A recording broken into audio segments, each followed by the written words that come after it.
Como siempre, le agradezco que nos regale unos minutos al maestro Pablo Álvarez y Casa, economista. Pablo, ¿cómo estás? Un gusto saludarte, guardadito en casa, supongo. Sí, Paco, muchas gracias y gracias por el gusto de estar contigo. Muchísimas gracias. A ver, yo primero quisiera tocar este tema porque ya veníamos arrastrando un tema de financiamiento para las pensiones. Por eso se cambió de la del 73 a la del 96 y aún así veníamos arrastrando el tema del financiamiento. ¿Con esta iniciativa se resuelve ese problema? No se resuelve. A ver, esta reforma, quiero aclarar que es una reforma negociada. O sea, ¿a qué quiero ir con esto? Cuando el gobierno de López Obrador llega, el equipo que traía y analizaba todo el tema del pasivo contingente advirtió claramente que tenían un problema fuerte. De hecho, las primeras propuestas que hace Gerardo Esquivel y Arturo Herrera era que se incrementara la edad de 65 a 68.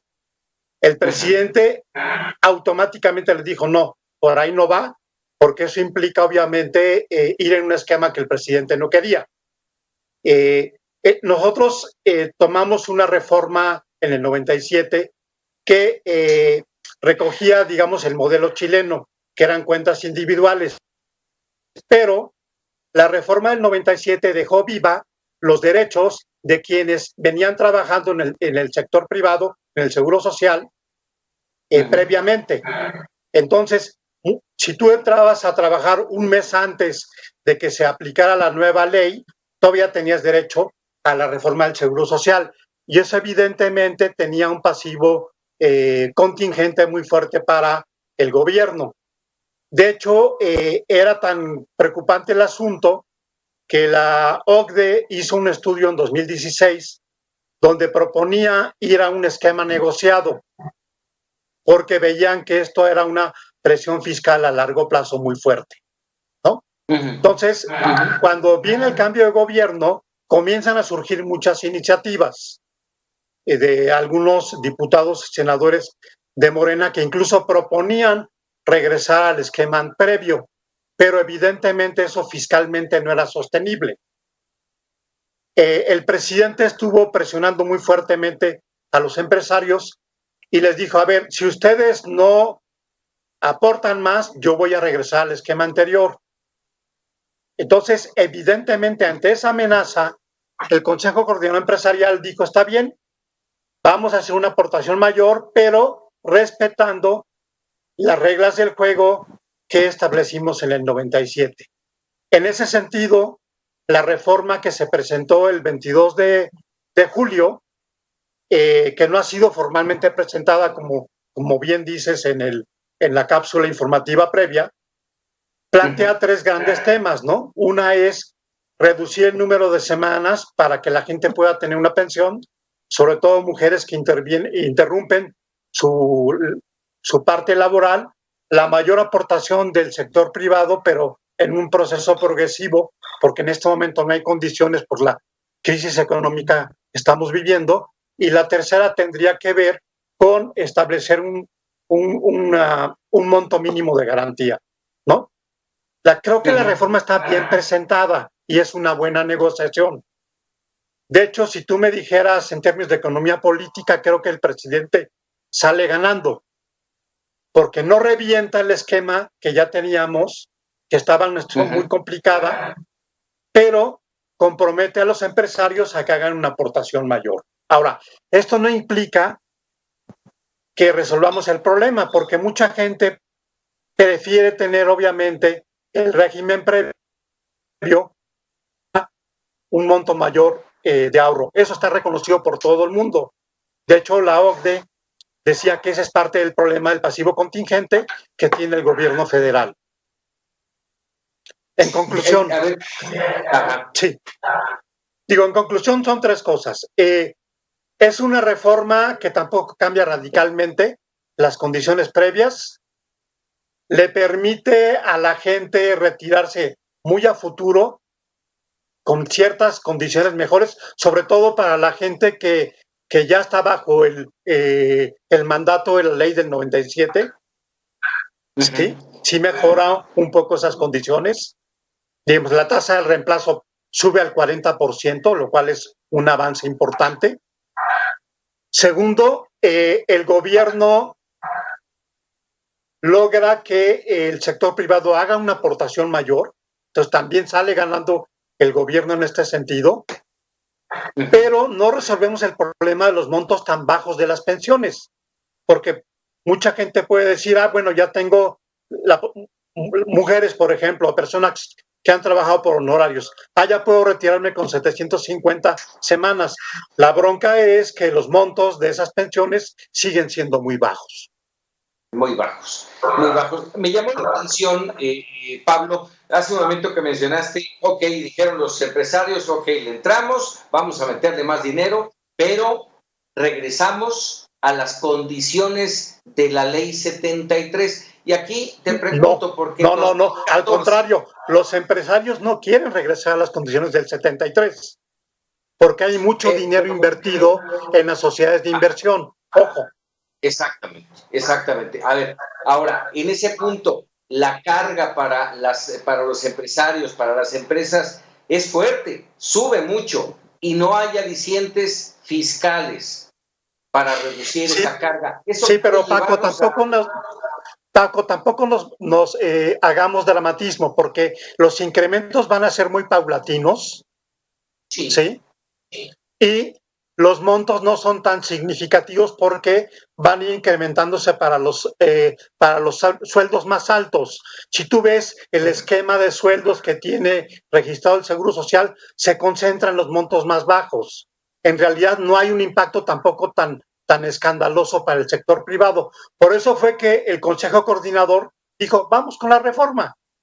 Vamos a aportar un poquito más, pero eso tampoco nos va a meter en un problema digamos, de una carga excesiva, ¿no? Por eso yo creo que es importante, yo no soy actuario, sería interesantísimo, Paco, que invitaras a un actuario para que te haga el ejercicio real, y la verdad es que tampoco hay un impacto tan elevado como muchos medios han hecho creer, ¿no? Que es importante. O sea, creo que la reforma es bastante buena en ese sentido, porque tampoco hay una carga exagerada, pero se le pide al sector empresarial que haga una aportación mayor y que lo haga paulatinamente para que eso no implique un costo importante en este momento, ¿no? O sea, claro, la reforma se va a comenzar a aplicar hasta el 2022 y de manera progresiva. Sí, ahora aprovecharán también los empresarios en insistir con esto que desde el 2014 vienen señalando, el tema de regresar la deducibilidad de las prestaciones laborales al 100%. ¿Lo ves posible? Mira, yo creo que sí, porque creo que sí, pero también te confieso algo. No tenemos todavía la iniciativa completa. Y a lo mejor hay cosas que desconocemos que pudieran ser perjudiciales. Por eso yo tengo como un optimismo cauteloso. Ahora, hay buenas señales. La propuesta la hizo el Consejo Coordinador Empresarial y la Secretaría de Hacienda la avaló como suya, pero todavía no la han presentado formalmente ni a la Cámara de Diputados ni a la Cámara de Senadores. O sea, estamos todavía especulando mucho y no se puede tampoco sacar una conclusión certera si no tenemos la iniciativa en comento, ¿no? Claro. Oye, déjame por último preguntarte, vi tu columna de esta mañana en el periódico El Universal, que además titulas muy bien, dice Reforma de Pensiones contra Propuesta Empresarial, y en ella hablas de las AFORES. ¿Nos podrías decir este tema? Sí, las AFORES son finalmente las que manejan las cuentas individuales de los trabajadores y estas tienen la oportunidad de invertir en sociedades de inversión que son las famosas CIFORES.